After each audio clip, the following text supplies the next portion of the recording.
আপা আপনারা সবাই নিজ দায়িত্বে জামা কাপড় নিয়ে বেরোই যান, তাহলে কিন্তু এককাল প্রশাসনে ধরাই যাবো। কি নাম কি? গরিব মানুষ, আপনাদের লোকজন রাস্তায় মানুষকে হ্যারাসমেন্ট করে কেন, কাজ কি আর নাই? কি করবো ভাইয়া, আপনার লেখাপড়া করিনি, অশিক্ষিত মেয়ে, কি করবো? লেখাপড়া করেন না? না ভাইয়া, কাজ করেন, মানুষের বাসায় কাজ করেন? কাজ করতে গেলে আমাদের দিকে তাকায় ভাই।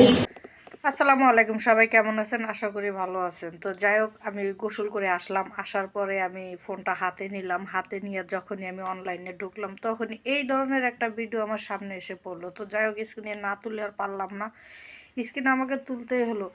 আজকে দেখেন এই মেয়েটা কি বলছে যে সে প্রবাসে আসছে, সে পড়াশোনা জানে না, প্লাস সে নাকি বাসায় কাজ করলে তার দিকে নাকি মানুষ তাকায়া থাকে। আচ্ছা ভাই, আপনাদের কাছে আমার প্রশ্ন, সে যে বাসায় কাজ করলে তার দিকে মানুষ তাকায়া থাকে, তাকায় থেকে আর কি আরবো না? ওই যে এখন হোটেলে যেগুলো করতেছে, আবাসিক হোটেলে, এগুলো এটা করবো, ঠিক আছে, কিন্তু এখন মনে করেন যে এখন যে এই জায়গায় এসে যে এগুলো করতেছে, এগুলা কিছু হইতেছে না। আর বিশেষ করে আমার এই ভিডিওটা তাদের উদ্দেশ্যে, যারা বাংলাদেশে আছেন, যেসব বোনেরা যারা এখনো মানে আসতে চান প্রবাসী বিদেশে, তাদেরকে আমি বলি, আপা আপনারা না এক কাম করছেন, এই পড়াশোনাটা করে আইয়েন, যারা পড়াশোনা জানেন হেরাই বিদেশে আইন, মূর্খ সূর্খ মানুষ আইয়েন না। হেলে কি হবে জানেন, এই যে এই ম্যাডামের মতো আপনাকেও এই একই অবস্থা, বুঝছেন নি? আমার কথা কি ক্লিয়ার? আপনি বুঝাইতে পারছি?